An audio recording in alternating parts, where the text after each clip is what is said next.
Nagsisimula ang anime sa pagpapakilala kay Kunan, isang batang ganap na bulag na nagtatanong sa kanyang mga magulang kung ano ang ibig sabihin ng makakita.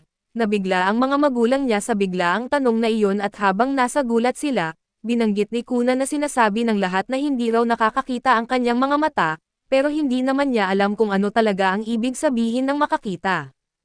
Tumingin ang kanyang ina sa kanya ng may pag-aalala, pero nagsalita ang kanyang ama at ipinaliwanag na ang makakita ay ang kakayahang makaramdam ng mga kulay at hugis, gayunpaman ay malinaw na hindi alam ni Kunan kung ano ang mga kulay at hugis kaya't nanatili pa rin siyang nalilito.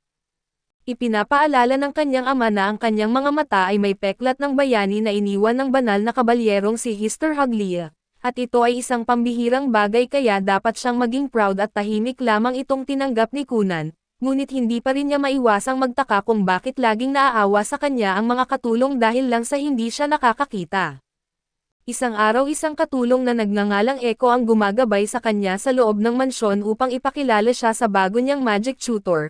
Hindi maintindihan ni Kunan kung bakit kailangan pa niyang mag-aral ng mahika, ngunit sinabi ni Echo na sayang kung hindi niya gagamitin iyon dahil ipinanganak siyang may water crest at ang kakayahang gumamit ng mahika ay isang kahangahangang bagay.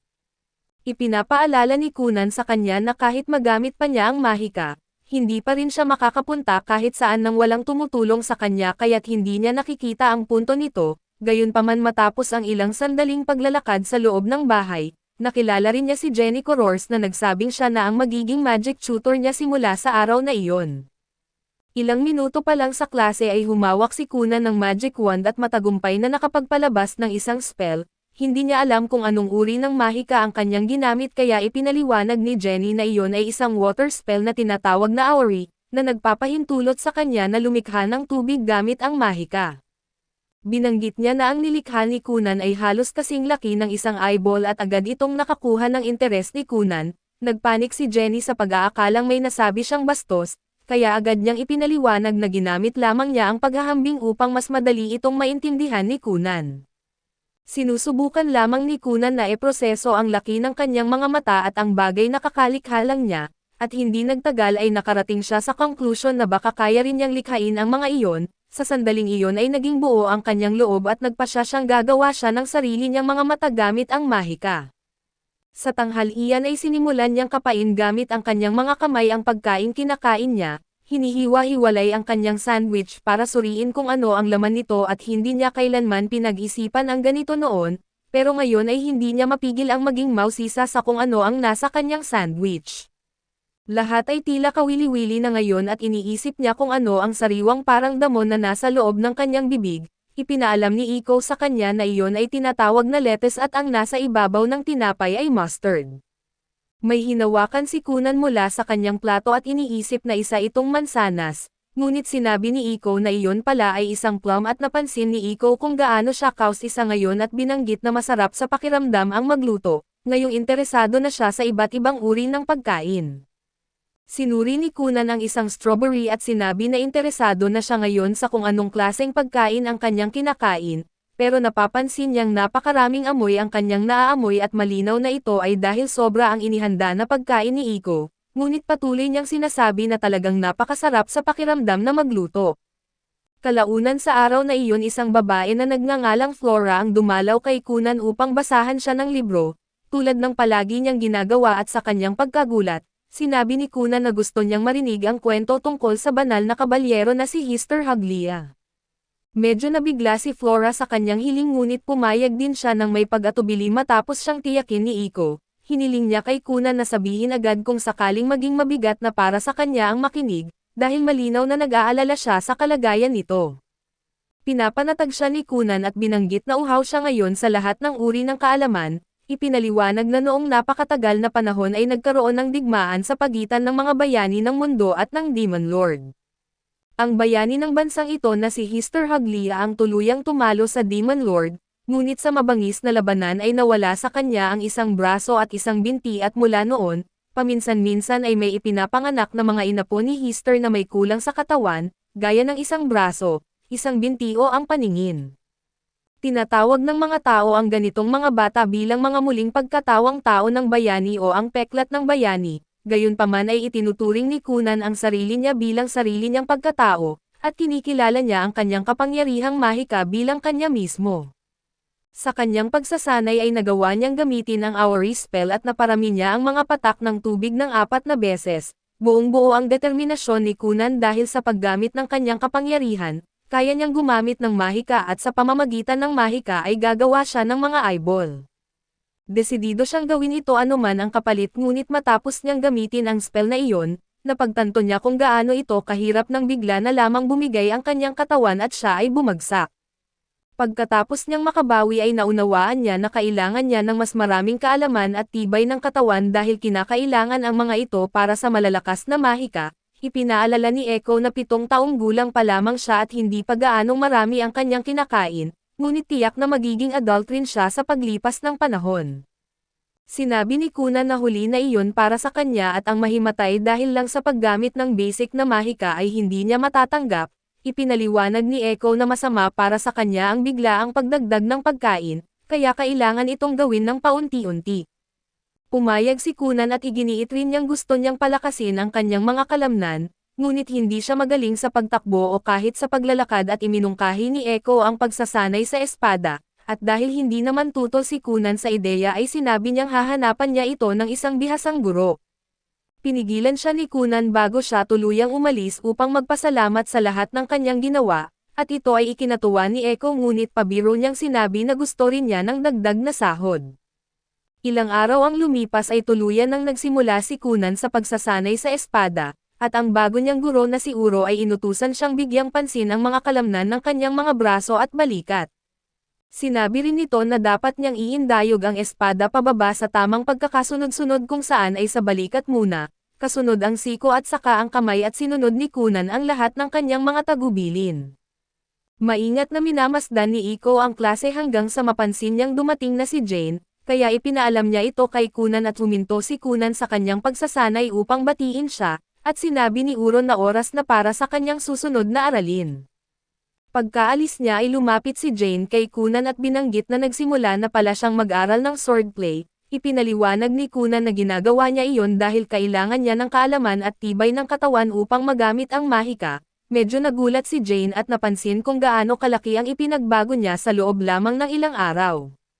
Mabilis na ipinagpalit ni Iko ang espada ni Kunan ng isang wand, at nagpasya si Jane na balikan ang Auri mula sa nakaraang aralin at wala siyang masyadong inaasahan. Ngunit nang sabay-sabay na lumikha si Kunan ng maraming water sphere ay tuluyan siyang napatahimik. Hindi maintindihan ni Jane kung paano niya nagawang ma-master ang ganito kalaki ng mag-isa gayong kaunti pa lamang ang kanyang naituro, at sa totoo lang ay napaisip siya na tunay ngang nakakatakot si Kunan. Sa ibang eksena ay makikita si Prinsesa Mira Haglia sa kanyang mansyon at ipinaalam sa kanya ng kanyang kasambahay na handa na ang kanyang karwahe. Nagtataka lamang si Mira kung kailangan ba talaga niyang pumunta kaya tinanong siya ng kasambahay kung ganoon na ba niya kinamumuhian ang ideya ng pagbisita sa kanyang fiancé. Binanggit ni Mira na sigurado siyang ganoon din ang nararamdaman ni Kunan dahil palagi itong mukhang malungkot. Ipinaalala ng kasambahay na desisyon ito ng hari kaya wala nang magagawa si Mira kundi sumunod. Habang nasa loob ng karwahe ay nagsimulang isipin ni Mira si Kunan, na ipinanganak na may peklat ng bayani at isang mahalagang tao para sa kaharian ng Haglia at alam niyang ang political marriage na ito ay bahagi ng kanyang tungkulin bilang isang maharlika, ngunit hindi niya maiwasang alalahanin ang unang pagkikita nila. Palagi niyang sinusubukan na pasayahin si Kunan at tinatanong kung ano ang gusto nito at kung ano ang nais niyang laruin, ngunit ang tanging sagot ni Kunan noon ay wala dahil wala siyang kayang gawin o mapupuntahan ng mag-isa. Nalungkot ang mukha ni Mira sa pag-alalang iyon at hindi niya maisip na kailangan niyang tingnan ang malungkot na mukhang iyon habang buhay. Ngunit labis ang kanyang gulat nang muling makita si Kunan, dahil sinalubong siya nito ng isang maliwanag na ngiti na mas buhay na buhay kaysa dati at hindi alam ni Mira kung paano tutugan dito, at nang tanungin niya kung ano ang nangyari sinabi ni Kunan na umibig siya sa mahika. Nagpasya siyang ipakita sa kanya ang kanyang Auri spell doon mismo na lumikha ng isang water sphere at higit pa rito, ginawa niya itong isang maliit na bahaghari sa ibabaw niya at lubos na natuwa si Mira sa kanyang nakita at agad niyang kinilala kung gaano ito kahanga-hanga. Humingi ng paumanhin si Kunan dahil pinapahirapan daw niya si Mira na mag-ingat palagi sa kanya, at tinanong niya kung makikinig ba ito sa kanyang mga kwento ngayon dahil marami na siyang nagawang masasayang bagay nitong mga nakaraang araw. Nagulat si Mira habang nakatitig sa kanya dahil hindi niya akalaing kaya niyang gumawa ng ganoong ekspresyon at walang pag-aatubili. Hinawakan niya ang kamay ni Kunan at sumunod dito na tunay na sabik na marinig ang kanyang mga kwento. Pagtapos ng araw ay umuwi si Mira na iniisip kung gaano kasaya ang araw na ginugol niya kasama si Kunan at umaasa siyang muli niya itong makita sa lalong madaling panahon, samantala ay iniisip din siya ni Kunan matapos siyang umalis dahil hindi pa niya kailanman inialok ang kanyang kamay sa kanya noon. Binanggit ni Echo na iyon ay dahil isa siyang tunay na Ginoo at biglang naramdaman ni Kunan na kailangan niyang matutong kumilos ng maayos sa harap ni Mira. Dahil dito ay nagpasya siyang tanungin si Flora at sinabi na nais niyang maging isang ginoong karapat-dapat kay Prinsesa Mira. Masayang pumayag si Flora at ipinaliwanag na pag-aaralan nila ang tamang tindig at asal ng isang maharlika, ngunit sumingit si Echo at hiniling na gawin siyang isang ginoong may sense of humor. Samantala ay makikita si Jane na nasa gitna ng kanyang pagkalito, iniisip kung ano ang dapat niyang gawin matapos masaksihan ang kakayahan ni Kunan sa mahika. Ang sabay-sabay na paglikha ng 7 magagandang water ball ay isang bagay na kahit siya ay hindi kayang gawin at sa katunayan, lubos na niyang napag-aralan ang elementary magic kaya napakabilis niyang matuto at wala na halos maituro pa si Jane sa kanya.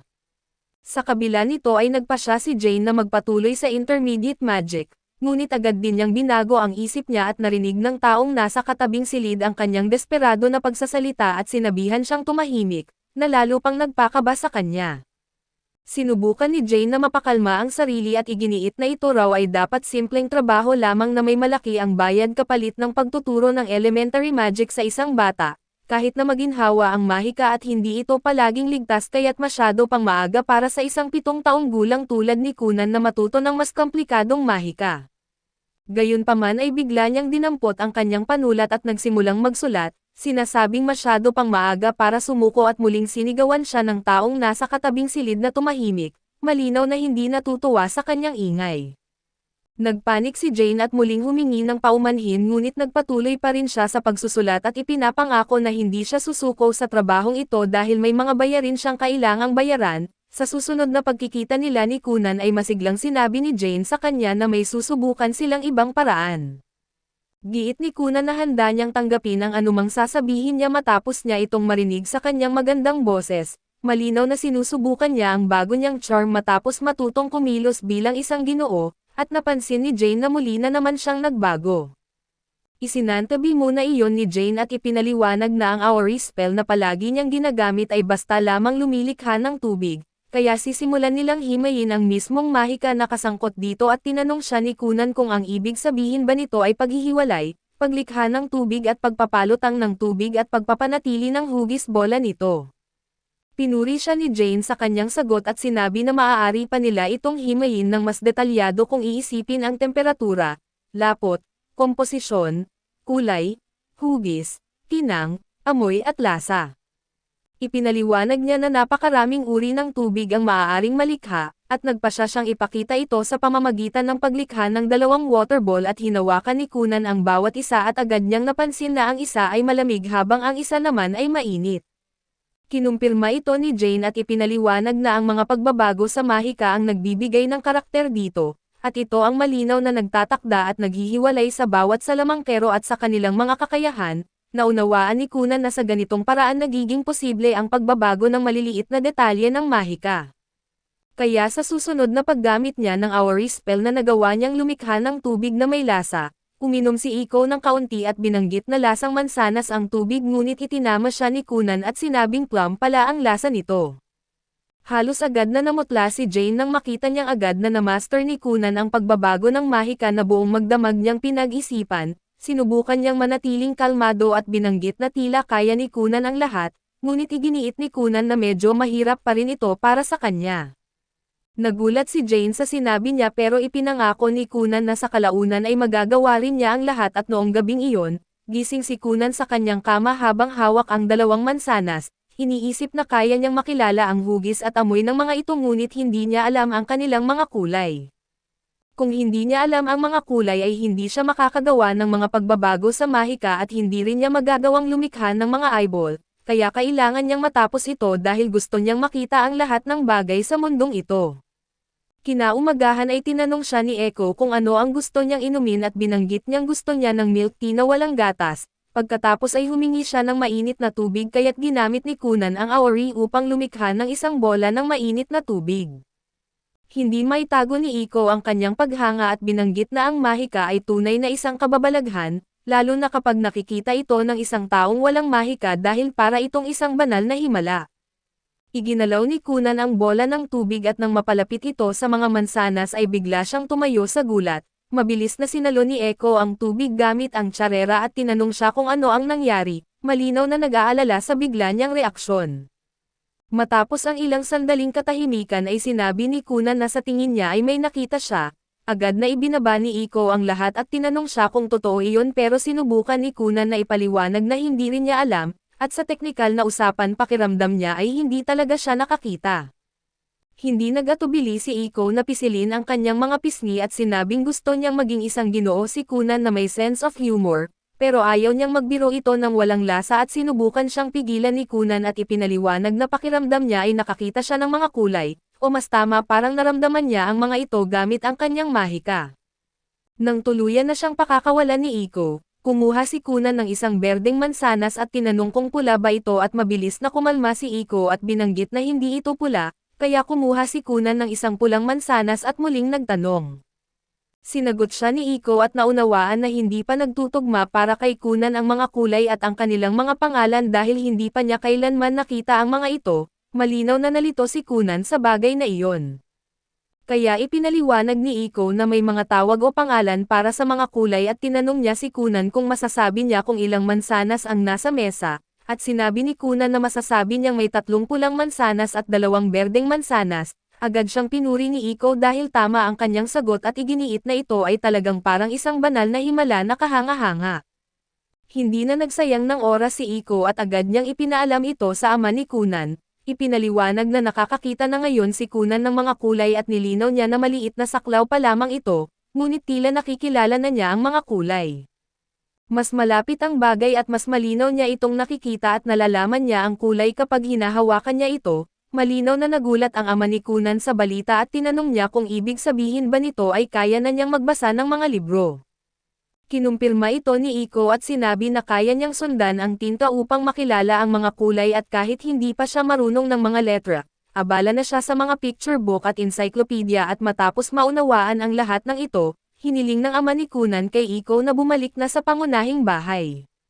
Lumipat siya noon dahil ayaw ni Kunan na maging pabigat sa iba, at ang kanyang asawa ay kailangang mag-alaga sa kanya ng walang pahinga.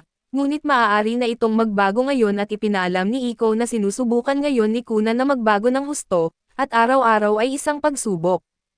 Ang biglaang pagbabago ng kanyang kapaligiran ay maaaring makahadlang sa pagtupad ni Kunan sa kanyang mga layunin, kaya sa tingin niya ay hindi iyon magandang ideya at agad na naunawaan ng ama ni Kunan ang kanyang paliwanag at sinabing tama siya, at sapat na ang lapit ng lugar para makita niya ang kanyang anak anumang oras.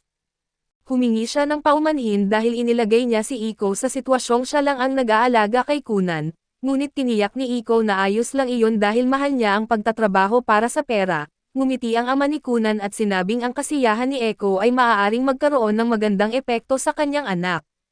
Sinamantala ni Iko ang pagkakataon at binanggit na imbes na papuri ay mas gusto niya sana ng dagdag na sahod. Ngunit tinuwanan lamang iyon ng ama ni Kunan na malinaw na sagot na sa kanyang kahilingan at makalipas ang ilang panahon, nakita ni Iko si Kunan na muling nag-eeksperimento sa mahika at ipinaliwanag niya na darating na si Jane kaya nais niya itong sorpresahin at hinikayat siya ni Iko na ibigay ang lahat. Kaya ginamit ni Kunan ang Aori at lumikha ng isang napakalaking pulang bola ng tubig sa itaas nila at pinuri siya ni Iko at sinabing napakaganda ng kulay nito. Parang mga mata ng isang puting kuneho at kasing excited din si Kunan at binanggit na kapag mas malaki ang ginagawa niyang water ball, mas malinaw niyang nararamdaman ang kulay. Sinubukan niyang namnamin ang kulay na kanyang nararamdaman sa sandaling iyon, ngunit bigla namang dumating ang kanyang mga magulang at kapatid at sinabi ng kanyang ina na narinig niya ang balita at alam niyang nakakakita na ngayon si Kunan ng mga kulay. Ngumiti si Kunan at agad niyang nakilala ang boses nito at alam niyang iyon ang kanyang mahal na ina. Dahil sa bigla niyang excitement ay nawalan siya ng konsentrasyon kaya't ang napakalaking bola ng tubig na kanyang pinapapanatili sa ere ay biglang bumagsak sa kanilang dalawa ni Iko. Matapos ang ilang sandaling katahimikan at tuluyang binaliwala ni Kunan ang nangyari at tinawag ang kanyang ina habang natatakpan ng madugong pulang kulay, ang nakakatakot na tanawing iyon ay nagpasigaw sa kanyang ina sa matinding takot at bago pa niya maunawaan ang lahat, nawalan siya ng malay sa mga bisig ng kanyang anak. Agad na nagalit ang ama ni Kunan at tinanong siya kung paano niya nagawang gawin ang ganoong nakakakilabot na bagay. Hindi maintindihan ni Kunan kung ano ang problema kaya't masayang ipinaliwanag ni Iko na ang pula ay kulay din ng dugo ng tao. Nakatayo muli ang ina ni Kunan ngunit patuloy pa ring nagagalit ang kanyang asawa. Kaya sinabi niya kay Kunan na bilang parusa ay wala siyang matatanggap na allowance sa loob ng 2 buwan at bawasan ang sahod ni Iko sa loob ng 3 buwan. Humingi ng paumanhin si Kunan at tinanggap ang kanyang parusa ngunit agad namang nawalan ng malay si Iko nang marinig iyon. Samantala ay minamasdan ni Jane ang lahat mula sa malayo at muling pinagtibay kung gaano nakakatakot si Kunan, dahilan upang mapaisip siya kung gaano pa kalayo ang maaabot nito sa kanyang pag-angat at sa sandaling iyon, naisip niya na baka balang araw ay makamit ni Kunan ang pinakamataas na karangalan sa mundong ito at ang pagiging isang Seruan Sorcerer. Makalipas ang ilang panahon ay nagpa siya ang ama ni Kunan na kausapin ang kanyang panganay na anak na si Iksho, at sinabi niyang pinag-iisipan niyang ipadala si Kunan sa paaralan para sa mga anak ng maharlika at alam niyang halos hindi pa nakalabas ng mansyon si Kunan mula ng ipanganak, maliban sa iilang beses at tiyak na matatakot ito sa mga estranghero sa labas ng kanilang mundo, kaya umaasa siya kay Iksho. Sandaling nag-atubili si Iksho dahil ang tanging alaala niya ay ang panahong gusto niyang makipaglaro sa kanyang nakababatang kapatid, ngunit nadulas si Kunan sa hagdan at binitiwan ang kanyang kamay at sa kabila ng guilt na dulot ng alaalang iyon, tumingin si Iksho sa kanyang ama ng may determinasyon at sinabi na gagawin niya ito at protektahan si Kunan anuman ang mangyari. Sa ibang eksena ay makikita si Kunan na kalmadong nagbabasa ng libro habang sinusundan ng kanyang daliri ang mga salita. Tinanong siya ni Echo kung tungkol saan ang kanyang binabasa, at sinabi niya na tungkol ito sa hydromancy. Ipinaliwanag ni Kunan na kaya niyang punuin ng tubig ang isang sisidlang ni process ng mga sobrang natural na kapangyarihan upang manghula o maghanap ng mga nawawalang bagay. Agad na natuwa si Echo at tinanong siya kung maaari niyang hanapin ang kanyang unang sigla ng kabataan at ang ningning na nawala na raw sa kanya. Pinapanatag siya ni Kunan at sinabing bata pa siya at nasa rurok pa ng pamumulaklak ng kanyang kabataan. Pagkatapos ay tinanong siya ni Iko kung kaya niyang gamitin ang hydromancy upang hanapin ang kanyang magiging asawa, ngunit sinabi lamang ni Kunan na isa siyang mabuting babae kaya tiyak na maraming lalaki ang magkakagusto sa kanya. Binanggit din niya na kung hindi lamang siya ang ikalawang anak ng Marquis, siya na mismo ang kukuha sa kanya bilang asawa at habang tuloy-tuloy ang kanilang pagbibiroan at tahimik lamang silang pinagmamasdan ni Flora na may alanganin ng ngiti, nagtataka kung paano sila nagiging ganoon kasaya. Nang magsimula na ang kanyang mga aralin ay sinasagot ni Kunan ng tama ang mga tanong, ngunit nananatiling nag-aalala si Flora para sa kanya at tinuruan na niya si Kunan ng mga leksyon at asal ng isang marangal na ginoo, ngunit ang ideya ni Iko na gawing isang ginoong may sense of humor si Kunan ay nagdulot sa kanya ng pagdududa kung tama ba ang kanyang ginawa. Ang isang masayahing lalaki ay maaaring maging kaakit-akit at mas bagay kay Kunan kahit pa maaari siyang tingnan bilang medyo mababaw. Ngunit may mga alinlangan pa rin siya at napansin ni Kunan na tila malalim ang iniisip ni Flora at tinanong kung ano ang dahilan ng kanyang pag-aalala. Bago pa siya makasagot ay nagpa siya si Kunan na mag-toast gamit ang kanyang tasa ng tsaa, para lamang sa pagtingin sa kanya at ito ang nagpatibay sa hinala ni Flora na medyo mababaw nga siya ngunit gayunpaman, kumpara noong una niya siyang makilala na maaari niyang aminin na mas naging kaibig-ibig na si Kunan ngayon. Naamoy ni Kunan ang laman ng kanyang tasa ng tsaa at sinabi na ito ay isang 12 taong vintage mula sa New Kingdom na karapat-dapat sa isang babaeng kasing ganda niya, ngunit itinama siya ni Echo at ipinaalam na ito ay lokal na tsaa mula sa Haglia subalit tumawa lamang siya dahil doon. Tahimik lamang na minamasdan ni Flora ang kanilang pakikisalamuhan na may alanganin ng ngiti at hindi alam kung paano siya tutugan at pagsapit ng gabi. Nagpa siya si Echo na ihatid si Kunan pauwi at sinasabing hinihintay siya ni Lord Gerayon.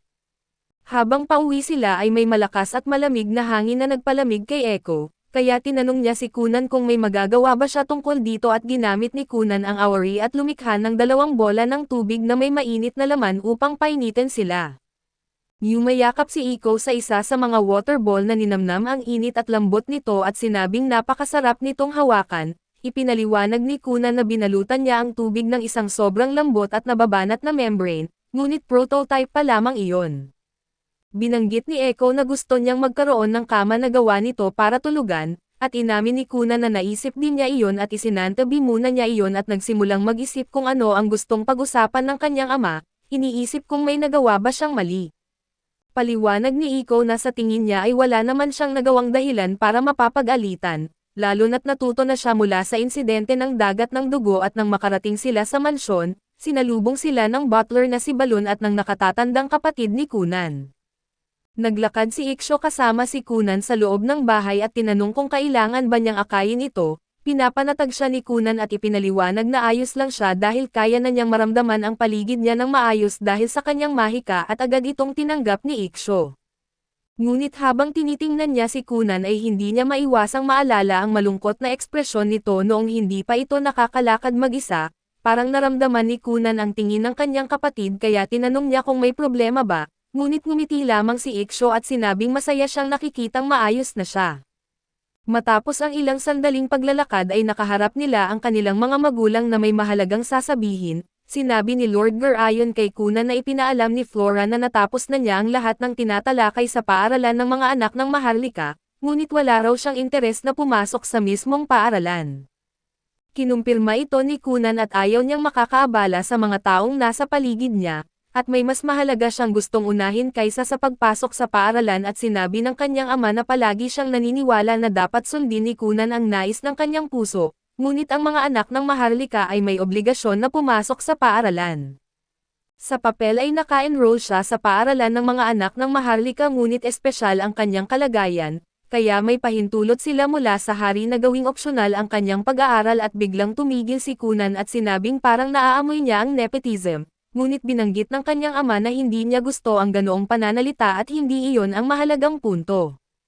Kaya hinihiling ng kanyang ama na pag-isipan muna niya ito at tinanong ni Kunan kung ang tinutukoy ba niya ay kung paano niya ginagamit ang kanyang allowance, dahil palagi raw siyang nagrereklamo sa paraan ng paggastos niya.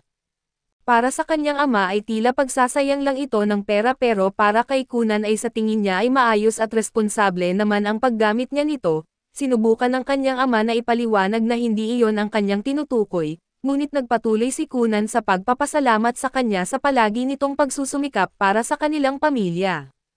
Sinabi ng kanyang ama na isantabi muna iyon kaya tinanong ni Kunan kung galit pa rin ba siya dahil ginawa niyang dagat ng dugo ang hardin, tuluyang nagalit si Garayon at tinataasan ang boses at sinasabing hindi iyon katanggap-tanggap at sa susunod ay wala na siyang allowance sa loob ng 6 na buwan. Sinubukan siyang pagkalmayan ng kanyang asawa at ipinapaalala na hindi iyon ang pakay ng usapan nila ngayon. Nang tuluyan ng kumalma si Garayon ay ipinaliwanag niya na ang gusto lang niyang ipaisip kay Kunan ay si Prinsesa Mira at kung tutuusin, ang mga hindi tumutupad sa tungkulin bilang Maharlika ay nalalagay sa alanganin sa mataas na lipunan.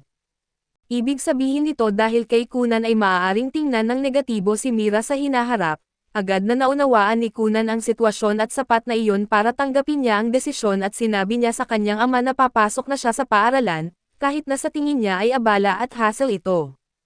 Nilinaw ni Garayon na hindi niya hinihiling na pumasok siya ng maraming taon, dahil kailangan lang niyang kunin ang advancement exams at kapag naipasa niya ang mga ito, makakatanggap siya ng opisyal na sertipiko ng pagtatapos at dahil 5 exam lamang ang kailangan, 5 beses lang din siyang papasok sa paaralan.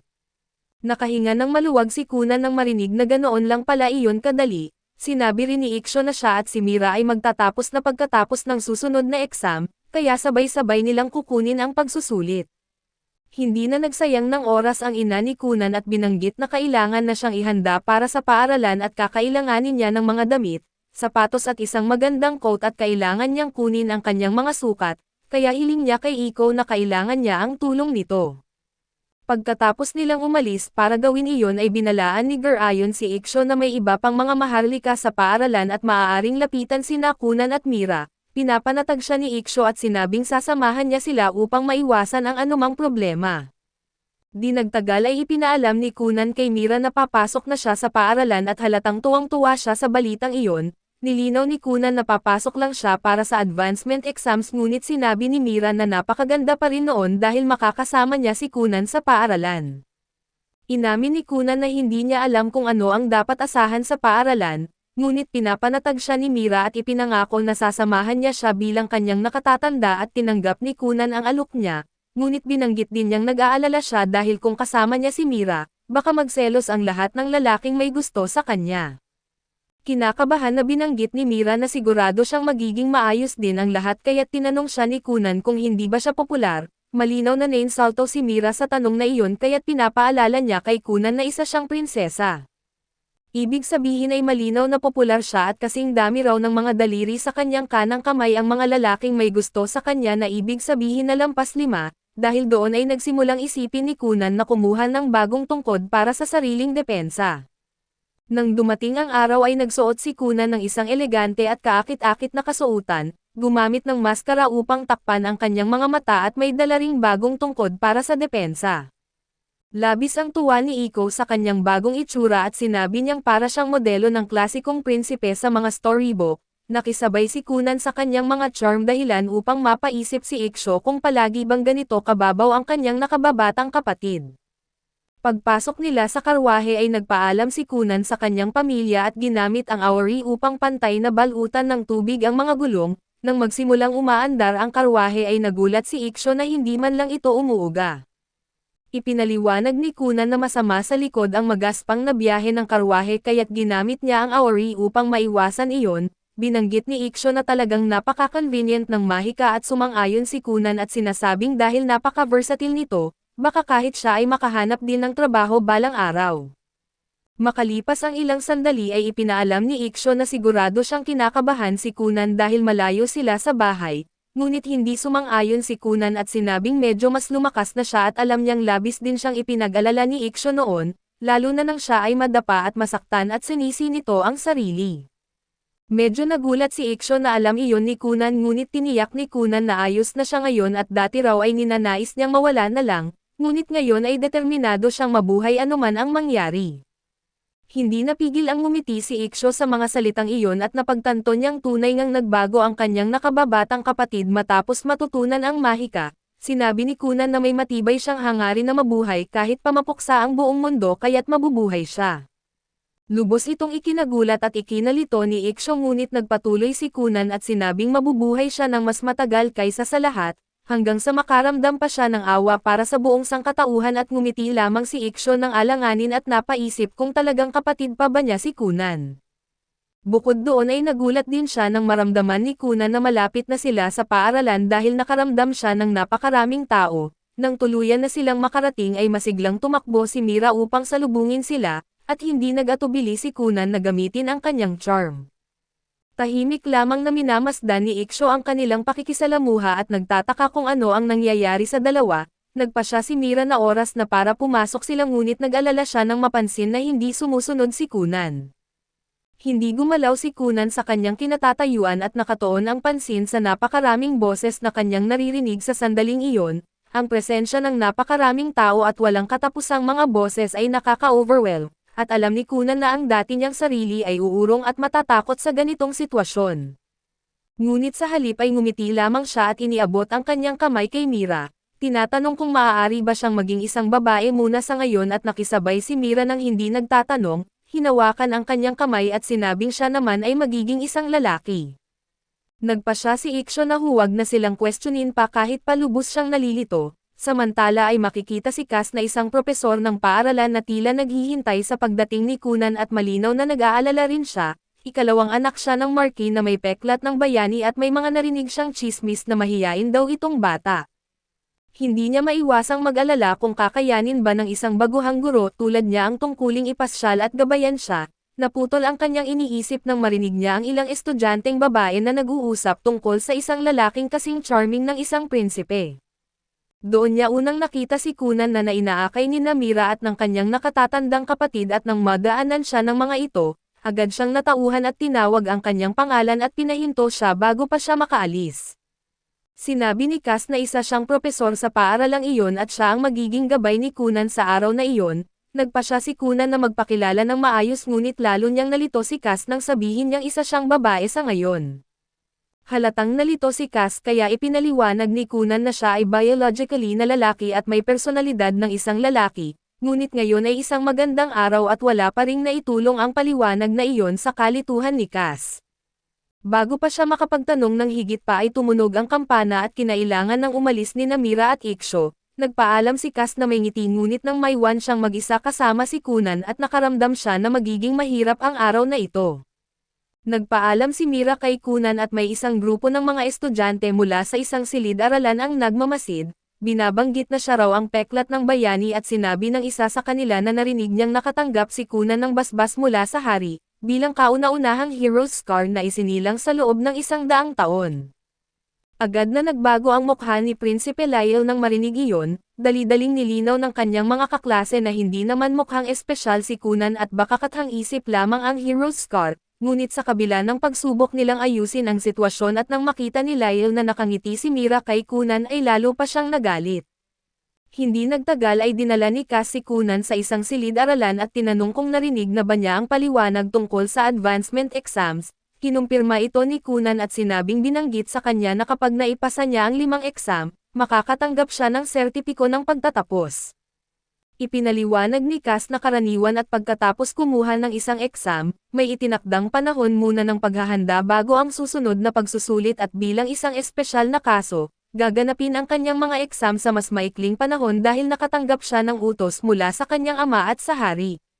Sandaling tumigil si Kunan at may seryosong ekspresyon na sinabi kay Cass na magkaibigan pala ang kanyang ama at ang hari. Kaya ito ay nepotism at nais niyang humingi ng paumanhin dahil pinilit nila ang paaralan na gawin iyon. Malinaw na hindi inaasahan ni Cass ang ganoong sasabihin kaya't iginiit na lamang niya na magpapanggap siyang hindi niya narinig iyon.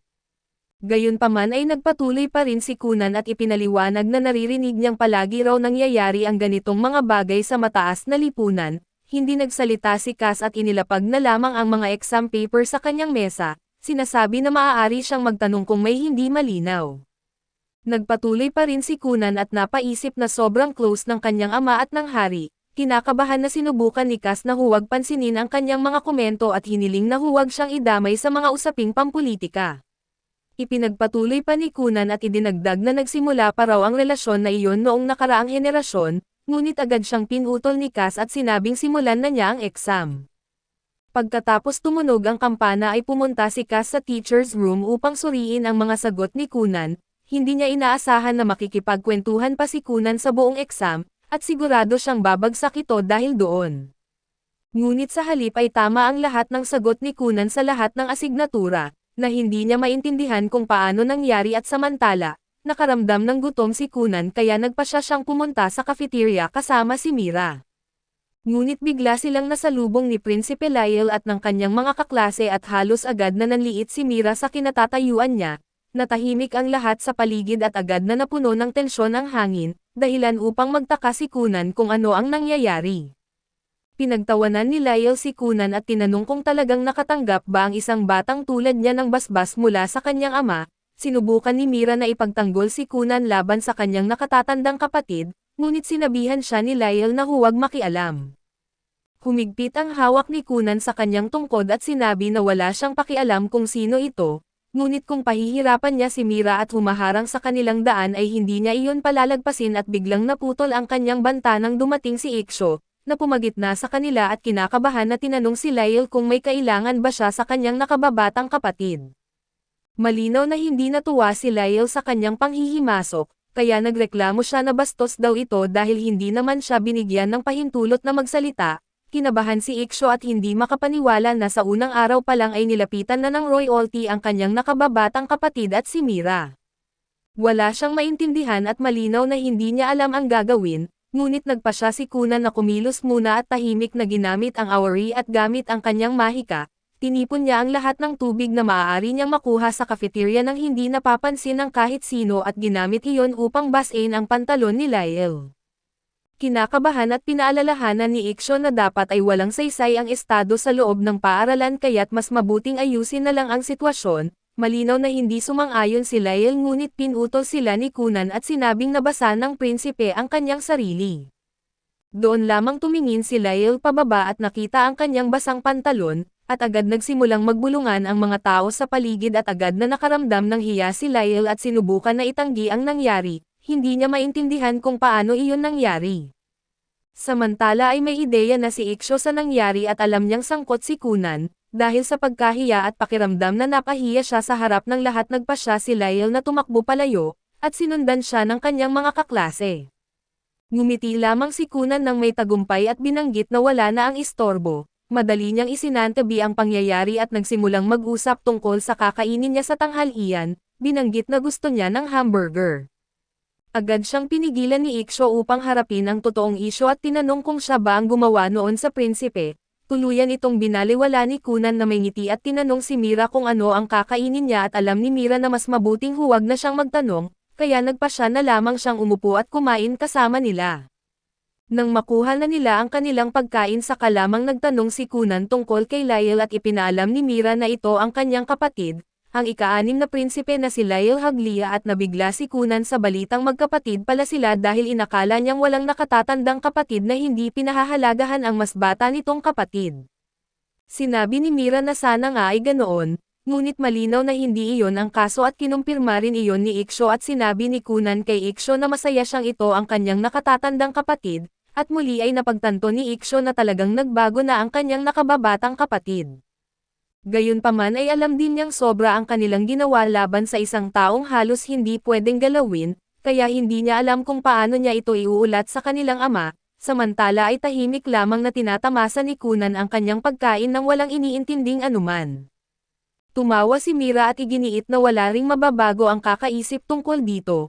Ngunit ang kanyang sinabi ay hindi pa rin nakapagpagaan sa loob ni Iksho kaya't umaasa na lamang siya na makakatapos sila ng pag-aaral nang wala ng susunod pang insidente.